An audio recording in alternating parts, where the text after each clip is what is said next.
नमस्कार दोस्तों, स्वागत है आपका आज के मुख्य समाचारों में। यहां पर आपको देखने को मिलेंगे आज की तमाम बड़ी खबरें मुख्य समाचार ब्रेकिंग न्यूज अपडेट्स के रूप में। चलिए दोस्तों, जान लेते हैं आज की पहली बड़ी खबर। राहुल गांधी ने गोल्डन टेंपल में टेका माथा, लंगर हॉल में झूठे बर्तन धोने की सेवा की, रात अमृतसर में ही रुके। जी हां दोस्तों, कांग्रेस नेता राहुल गांधी ने सोमवार को अमृतसर पहुंचकर गोल्डन टेंपल में माथा टेका। इसके बाद लंगर हॉल में झूठे बर्तन धोने की सेवा की। दोस्तों, वो काफी समय से गोल्डन टेंपल में ही रुके हुए हैं। राहुल गांधी शाम को फिर दरबार साहिब में सेवा करने आ सकते हैं। इस दौरान उन्होंने सिर पर नीले रंग का पटका भी पहना हुआ है। इससे पहले जब वे भारत जोड़ो यात्रा के वक्त आए थे तो पगड़ी पहनी थी। दरअसल दोस्तों, आपकी जानकारी के लिए बता दें, राहुल गांधी रात का स्टे अमृतसर में ही करेंगे। इससे पहले उनके रुकने के लिए सराय में इंतजाम किए गए थे, लेकिन सुरक्षा कारणों से इसे रद्द करना पड़ा। अब वे एक होटल में रुकेंगे। सूत्रों के मुताबिक राहुल गांधी सुबह दरबार साहिब में होने वाली पालकी साहिब की समागम में भी शामिल हो सकते हैं। इसके बाद दोस्तों, अगली बड़ी खबर। जातीय गणना के आंकड़े जारी करने वाला बिहार पहला राज्य। 36% अत्यंत पिछड़ा वर्ग, ओबीसी 27%, यादव 14%, ब्राह्मण ठाकुर 3% सबसे कम कायस्थ 0.60%। जी हां दोस्तों, बिहार सरकार ने सोमवार को जातीय गणना के आंकड़े जारी कर दिए हैं। इसके साथ ही बिहार जातीय गणना के आंकड़े जारी करने वाला पहला राज्य बन गया है। इसमें अत्यंत पिछड़ा वर्ग 36%, अन्य पिछड़ा वर्ग यानी कि ओबीसी 27%, सबसे ज्यादा 14.26% यादव हैं, ब्राह्मण 3.65%, राजपूत यानी कि ठाकुर 3.45% हैं। सबसे कम संख्या कायस्थों की है जो कि 0.60% है। दोस्तों, सीएम नीतीश कुमार ने सोमवार को जारी की गई जातीय गणना रिपोर्ट का विवरण साझा करने के लिए मंगलवार को सर्वदलीय बैठक भी बुलाई है। उन्होंने राज्य की 9 पार्टियों से इस बैठक में हिस्सा लेने का आग्रह किया है। उन्होंने कहा है कि सरकार जातीय गणना और सर्वेक्षण की विस्तृत जानकारी देगी। इसके बाद दोस्तों, अगली बड़ी खबर। भारतीय अरबपति हरपाल समेत 6 की प्लेन क्रैश में मौत। उनका बेटा भी विमान में सवार था। हरारे से मोवा जा रहा था एयरक्राफ्ट। जी हां दोस्तों, भारतीय अरबपति हरपाल रंधावा की जिम्बाब्वे में मिड एयर प्लेन क्रैश में मौत हो गई। वो 60 साल के थे। प्लेन में उनके बेटे आमिर 22 समेत कुल 6 लोग सवार थे। सभी की इस दुर्घटना में जान चली गई। सिंगल इंजन वाला सेसना 206 एयरक्राफ्ट हरारे से मुरोवा जा रहा था। क्रैश की वजह टेक्निकल फॉल्ट को बताया जा रहा है। दोस्तों, हरपाल रंधावा माइनिंग कंपनी जियोजिम के मालिक हैं। यह कंपनी सोना, कोयला, निकल और तांबे का उत्पादन करती है। रंधावा के परिवार ने 4 अक्टूबर 2023 को उनके और उनके बेटे आमिर के लिए मेमोरियल सर्विस का आयोजन किया था। इसमें उनके सभी दोस्तों और अन्य लोगों को इनवाइट किया है। यह प्रोग्राम हरारे के रेंट्री में होगा। इसके बाद दोस्तों, अगली बड़ी खबर। Nobel prize 2023। कोविड की वैक्सीन बनाने वाले वैज्ञानिकों को मिला मेडिसिन का नोबेल पुरस्कार। जी हां दोस्तों, कोविड-19 महामारी को रोकने के लिए mRNA वैक्सीन विकसित करने वाले वैज्ञानिकों कैटेलिन कैरिको और डू विजमैन को चिकित्सा का नोबेल पुरस्कार मिला है। इस वैक्सीन के जरिए इन दोनों वैज्ञानिकों ने दुनिया भर की सोच बदल दी। दुनिया भर के वैज्ञानिक शरीर में होने वाले इम्यूनी सिस्टम के एक्शन और रिएक्शन को और ज्यादा समझ पाए थे। दोस्तों, कैटेलिन कैरिको का जन्म 1955 में हंगरी के ज़ोलनोक में हुआ था। उन्होंने 1982 में जेगेड यूनिवर्सिटी से पीएचडी की। इसके बाद हंगेरियन एकेडमी ऑफ साइंसेज में पोस्ट डॉक्टोरल की फेलोशिप को भी पूरा किया। इसके बाद उन्होंने फिलाडेल्फिया के टेम्पल यूनिवर्सिटी में अपना पोस्ट डॉक्टोरल रिसर्च पूरा किया। इसके बाद दोस्तों, अगली बड़ी खबर। मोदी बोले, कुछ लोगों को भारत के विकास से नफरत। कहा, विकास विरोधी जात पात के नाम पर लोगों को बांटते थे, आज भी यही हो रहा है। जी हां दोस्तों, उधर बिहार में जातिगत जनगणना के आंकड़े जारी हुए। इधर ग्वालियर में प्रधानमंत्री मोदी ने जात पात के नाम पर लोगों को बांटने का आरोप लगाते हुए विपक्ष पर हमला किया। मोदी ने कहा कि विकास विरोधी तब भी गरीबों की भावनाओं से खेलते थे और आज भी वे गरीबों की भावनाओं से खेलते हैं। वो तब भी जात पात के नाम पर लोगों को बांटते थे और आज भी यही पाप कर रहे हैं। ग्वालियर पहुंचे प्रधानमंत्री ने 19,000 करोड़ से ज्यादा के प्रोजेक्ट का भूमि पूजन और लोकार्पण किया। उन्होंने कहा कि यह डबल इंजन की सरकार का परिणाम है कि आज मध्य प्रदेश के लोगों का भरोसा डबल इंजन वाली सरकार पर है। बीते सालों में हमारी सरकार मध्य प्रदेश को बीमारू राज्यों से देश के टॉप 10 राज्यों में ले आई है। यहां से हमारा लक्ष्य एमपी को देश के टॉप 3 राज्यों में ले जाने का है। आपका एक वोट मध्य प्रदेश को टॉप 3 में पहुंचाएगा। इसके बाद दोस्तों, अगली बड़ी खबर। यूपी पॉलिटिक्स, मेरे लिए चुप रहना संभव नहीं। किसानों के मुद्दे पर बीजेपी सांसद वरुण गांधी ने फिर दिखाए तीखे तेवर। जी हां दोस्तों, पीलीभीत से बीजेपी सांसद वरुण गांधी रविवार को राष्ट्रीय सिख सम्मेलन के मंच पर पहुंचे, जहां उन्होंने लखीमपुर खीरी कांड से लेकर दिल्ली में किसान आंदोलन और सेना में भर्ती से लेकर तमाम मुद्दों पर अपनी ही सरकार पर सवाल उठाए और शक्ति प्रदर्शन किया। उन्होंने कहा कि सिख सबसे बहादुर कौम है जो कट्टर राम भक्त, राष्ट्र भक्त है।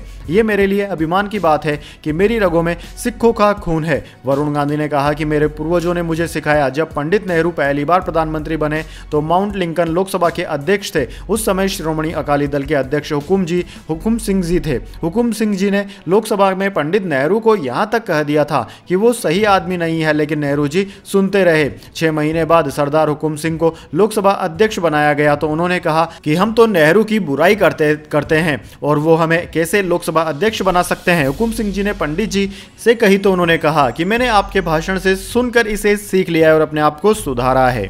इसके बाद दोस्तों अगली बड़ी खबर, जितनी आबादी उतनी हिस्सेदारी, लालू ने की मांग। नीतीश बोले आर्थिक स्थिति को बनाएंगे विकास का पैमाना। जी हां दोस्तों, नीतीश सरकार ने बिहार में जातीय जनगणना के आंकड़े जारी कर दिए हैं। सरकार की सर्वे रिपोर्ट के मुताबिक बिहार में 36% अत्यंत पिछड़ा, 27% पिछड़ा वर्ग, 19% से थोड़ी ज्यादा अनुसूचित जाति और 1.68% अनुसूचित जनजाति की जनसंख्या है। वहीं रिपोर्ट जारी होने के बाद मुख्यमंत्री नीतीश कुमार और आरजेडी सुप्रीमो लालू प्रसाद यादव ने इस पर प्रतिक्रिया दी है। सीएम नीतीश कुमार ने कहा कि बिहार में कराई गई जाति आधारित गणना को लेकर शीघ्र ही विधानसभा में जानकारी दी जाएगी। नीतीश ने ट्वीट कर कहा कि जिन दलों ने इसका समर्थन किया था उन्हीं 9 दलों की बैठक बुलाई जाएगी और जाति आधारित गणना के परिणामों से उन्हें अवगत कराया जाएगा। नीतीश कुमार ने जाति आधारित गणना के कार्य में लगी हुई पूरी टीम को बधाई देते हुए कहा कि जाति आधारित गणना के लिए सर्वसम्मति से विधानमंडल में प्रस्ताव पारित किया गया था। इसके बाद दोस्तों अगली बड़ी खबर, अमेज़न में 7 दिन में 100 डॉल्फिन की हुई मौत, इन्हें दूसरे तालाबों में शिफ्ट किया जा रहा। पानी का तापमान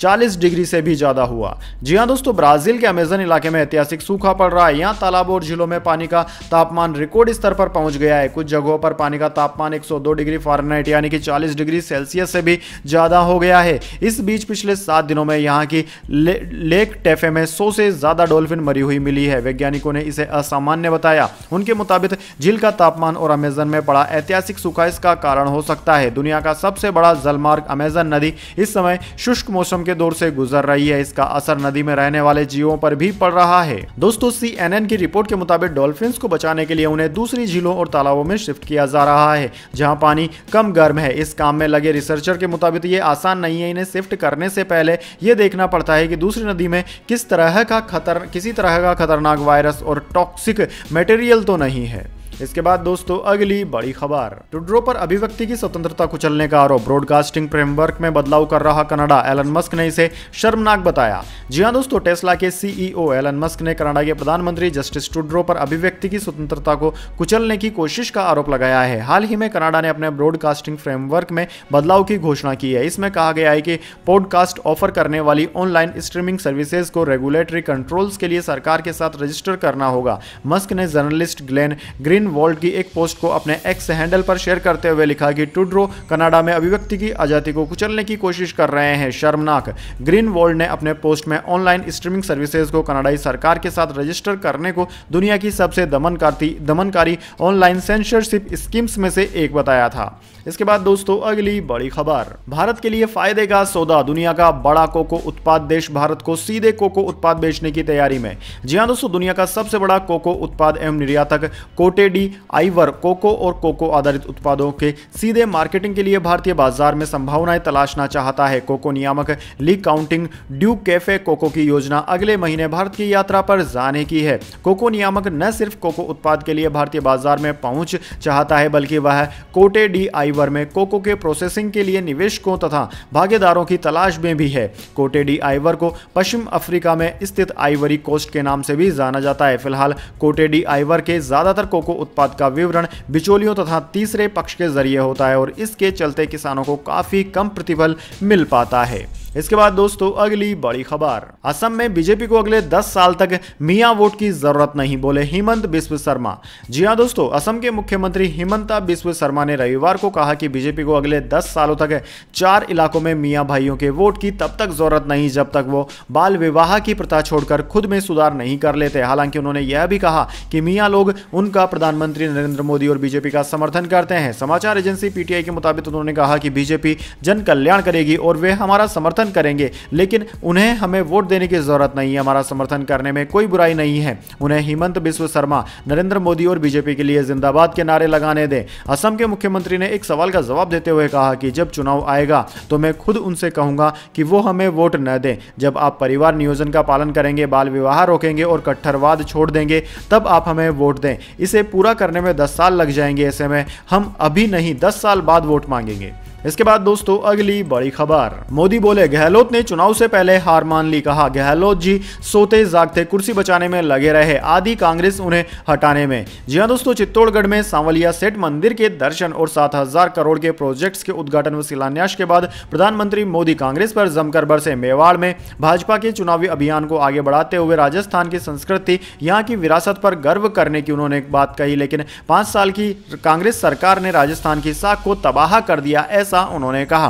उन्होंने बड़ा वादा करते हुए कहा कि सरकार बनने पर राजस्थान में हर गरीब को पक्की छत दी जाएगी और हर घर तक नल कनेक्शन दिया जाएगा। भाजपा सामूहिक नेतृत्व में ही चुनाव लड़ेगी, यह साफ करते हुए उन्होंने कहा कि हमारा चेहरा सिर्फ कमल है। मोदी ने कहा कि कांग्रेस ने झूठ बोलकर सरकार जरूर बना ली, लेकिन चला नहीं पाई। मुख्यमंत्री अशोक गहलोत बैठते उठते सोते जागते मुख्यमंत्री की कुर्सी बचाने में लगे रहे और आधी कांग्रेस उन्हें कुर्सी से हटाने में लगी रही। अपने बेटे को बचाने और दूसरे के बेटे को उखाड़ने में लगे रहे, लेकिन लूट मचाने के नाम में पूरी कांग्रेस में सहमति रही। इसके बाद दोस्तों जाने अगली बड़ी खबर, लेकिन उससे पहले मेरी आपसे एक छोटी सी रिक्वेस्ट है। अगर दोस्तों आपको अभी तक हमारी न्यूज पसंद आई है तो इसे एक छोटा सा लाइक जरूर दे दीजिए, और अगर आपको पसंद नहीं आई है तो बेशक आप डिसलाइक भी कर सकते हैं, लेकिन दोस्तों लाइक और डिसलाइक जरूर कीजिए, क्योंकि दोस्तों यही हमारी मेहनत का फल होता है और इसी से हमें पता चलता है कि आपको हमारी वीडियोस पसंद आ रही है या नहीं। तो चलिए दोस्तों जान लेते हैं आज की अगली बड़ी खबर।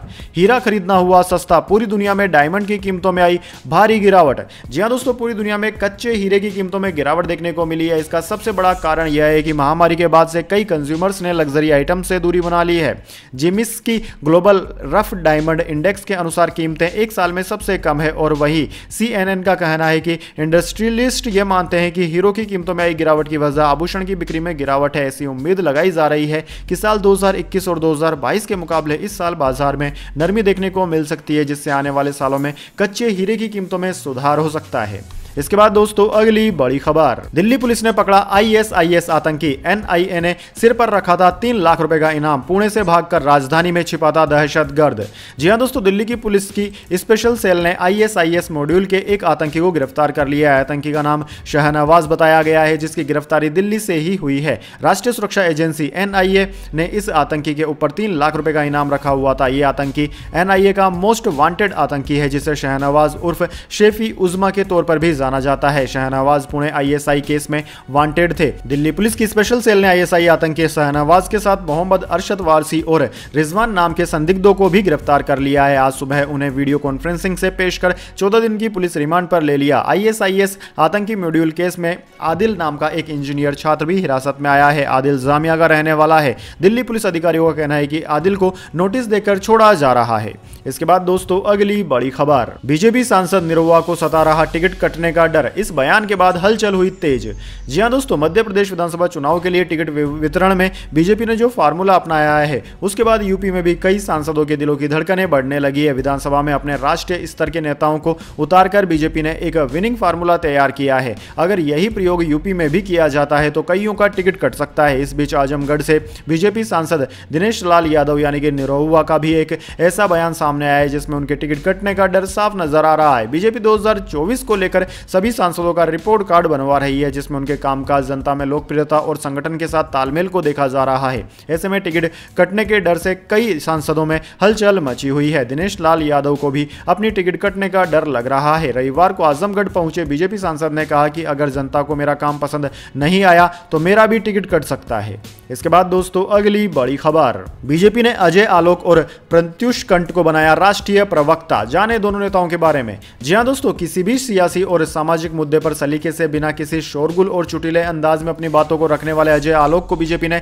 लोकसभा चुनाव से पहले बड़ी जिम्मेदारी दी है। सोमवार को पार्टी ने उन्हें राष्ट्रीय प्रवक्ता नियुक्त कर दिया है। जून 2022 तक वह जनता दल यूनाइटेड JDU के प्रवक्ता रहे थे। आलोक ने JDU के बीजेपी से गठबंधन तोड़ राष्ट्रीय जनता दल के साथ सरकार बनाने के बाद पार्टी लाइन से परे बयानबाजी शुरू कर दी थी। इसके बाद पार्टी ने उन्हें दरकिनार कर दिया था। तब उन्होंने बीजेपी की सदस्यता ले ली थी। पार्टी की ओर से गाहे बगाहे विभिन्न टीवी डिबेट में वह शामिल हो होते रहे हैं। इसी साल अप्रैल महीने में बीजेपी की सदस्यता लेने वाले आलोक को महज 6 महीने के भीतर राष्ट्रीय प्रवक्ता नियुक्त कर दिया गया है। इसके अलावा दोस्तों बीजेपी ने दिल्ली के नेता प्रत्युष कंठ को भी राष्ट्रीय प्रवक्ता नियुक्त किया है। कंठ पहले कांग्रेस में थे। साल 2017 में उन्होंने बीजेपी का दामन थामा था। एक आधिकारिक विज्ञप्ति में बीजेपी के राष्ट्रीय महासचिव वरुण सिंह ने कहा कि बीजेपी के राष्ट्रीय अध्यक्ष जेपी नड्डा ने बिहार के अजय आलोक और दिल्ली के प्रत्युष कंठ को राष्ट्रीय प्रवक्ता नियुक्त किया है। इसके बाद दोस्तों अगली बड़ी खबर, बंगाल असम समेत 4 राज्यों में भूकंप के झटके, रिक्टर स्केल पर 5.2 रही तीव्रता। जी हां दोस्तों, पूर्वोत्तर राज्य असम और मेघालय समेत देश के 4 राज्यों में भूकंप के झटके महसूस किए गए हैं। जानकारी के मुताबिक पश्चिम बंगाल और त्रिपुरा में भी सोमवार शाम को धरती हिली। मेघालय में आए भूकंप की तीव्रता रिक्टर स्केल पर 5.2 दर्ज की गई। नेशनल सेंटर फॉर सिस्मोलॉजी के मुताबिक मेघालय में शाम 6:15 पर भूकंप के झटके लगे। रिक्टर स्केल पर इसकी तीव्रता 5.2 मापी गई है। वहीं नॉर्थ बंगाल के कुछ हिस्सों में भी भूकंप के झटके महसूस किए गए। दोस्तों बताया जा रहा है कि सिलीगुड़ी और कूच बिहार में भूकंप आया है। सोमवार को गांधी जयंती की छुट्टी होने पर शाम के वक्त लोग घर पर ही थे। भूकंप की वजह से लोगों में अफरा तफरी मच गई। लोग घरों से बाहर सुरक्षित स्थानों की ओर भागे। हालांकि शुरुआती जानकारी के मुताबिक किसी भी तरह के जानमाल के नुकसान की कोई खबर फिलहाल नहीं मिली है। इसके बाद दोस्तों अगली बड़ी खबर, हम किसी के खिलाफ नहीं, हमारी लड़ाई तो। पंजाब सीएम भगवंत मान के बचाव में उतरे अरविंद केजरीवाल। जी हां दोस्तों, दिल्ली के मुख्यमंत्री अरविंद केजरीवाल ने आम आदमी पार्टी सहयोगी और पंजाब के सीएम भगवंत मान का पूरा समर्थन किया है। कांग्रेस विधायक सुखपाल सिंह खेरा की गिरफ्तारी को लेकर भगवंत मान को आलोचनाओं का सामना करना पड़ रहा है। मान के बचाव में उतरे केजरीवाल ने कहा कि पंजाब सरकार और पंजाब पुलिस ने जिस तरह से नशे के खिलाफ जंग छेड़ी है उसकी चर्चा पूरे देश में हो रही है। हम किसी के खिलाफ नहीं है और हमारी किसी पार्टी या व्यक्ति से कोई लड़ाई भी नहीं है। हमारी लड़ाई सिर्फ नशे से है। केजरीवाल ने पटियाला में एक बड़ी सभा को संबोधित करते हुए कहा कि 3-4 दिन पहले एक बड़ा आदमी ड्रग तस्करी में पकड़ा गया। उनकी गिरफ्तारी के बाद सभी राजनीतिक दलों ने भगवंत मान के खिलाफ बयान दिए। उनकी पार्टी के नेता सवाल कर रहे हैं कि भगवंत मान ने ऐसा कदम क्यों उठाया। मैं सभी को बताना चाहता हूं कि हम किसी भी पार्टी या नेता के खिलाफ नहीं हैं, हम सिर्फ ड्रग और ड्रग तस्करी के खिलाफ हैं। इसके बाद दोस्तों अगली बड़ी खबर, स्पीड से आ रही थी वंदे भारत ट्रेन, एन वक्त पर पटरी पर दिखे पत्थर, ड्राइवर ने बचाई यात्रियों की जान। जी हां दोस्तों, राजधानी को जोड़ने के लिए राजस्थान में तीसरे नंबर पर शुरू हुई उदयपुर जयपुर वंदे भारत ट्रेन का आज बड़ा हादसा होते होते टल गया। यहां उदयपुर से निकलने के बाद चित्तौड़गढ़ जिले में गंगरार स्टेशन के आगे चलते ही ट्रैक पर किसी के द्वारा बड़े पत्थर बिछाए गए। ड्राइवर की सूझबूझ रही कि उसने समय रहते ब्रेक लगा दिए, जिससे हादसा टल गया। अब मामले की पूरी जांच रेलवे पुलिस फोर्स चित्तौड़गढ़ द्वारा की जा रही है। दरअसल दोस्तों उदयपुर जयपुर वंदे भारत ट्रेन हाल ही में 24 सितंबर को प्रधानमंत्री मोदी द्वारा हरी झंडी दिखाकर रवाना की गई थी। इसके साथ ही देश में वंदे भारत ट्रेनों की संख्या 9 हो गई है। दोस्तों वंदे भारत ट्रेन मंगलवार को छोड़कर पूरे सप्ताह में सुबह अपने तय समय पर निकलती है और दोपहर तक जयपुर पहुंच जाती है। इसी बीच आज यह हादसा होते होते टल गया। इसके बाद दोस्तों अगली बड़ी खबर, सितंबर में घटी डीजल की बिक्री, पेट्रोल की मांग में उछाल, एलपीजी और एटीएफ सेल्स का ऐसा रहा हाल। जी हां दोस्तों, सितंबर 2023 के पेट्रोल और डीजल की बिक्री के आंकड़े घोषित कर दिए गए हैं। सितंबर में सार्वजनिक क्षेत्र की तीनों पेट्रोलियम कंपनियों की डीजल बिक्री घटी है। हालांकि पेट्रोल की बिक्री में बढ़ोतरी हुई है। सार्वजनिक क्षेत्र की पेट्रोलियम कंपनियों के शुरुआती आंकड़ों से यह जानकारी मिली है। दोस्तों डीजल की बिक्री सितंबर में कमजोर मांग और देश के कुछ हिस्सों में औद्योगिक गतिविधियां सुस्त पड़ने की वजह से 3% घटी। देश में सबसे खपत वाले ईंधन डीजल की बिक्री सितंबर में घटकर 58.1 लाख टन रह गई, जो एक साल पहले की समान अवधि में 59.9 लाख टन थी। सितंबर के पहले 15 दिनों में डीजल की मांग में 5% से ज्यादा की गिरावट आई, जबकि बारिश कम होने से अगले 15 दिन में डीजल की मांग बढ़ी। महीने दर महीने आधार पर देखा जाए तो मासिक आधार पर डीजल की बिक्री 2.5% ज्यादा रही। अगस्त में डीजल की बिक्री 56.7 लाख टन रही थी।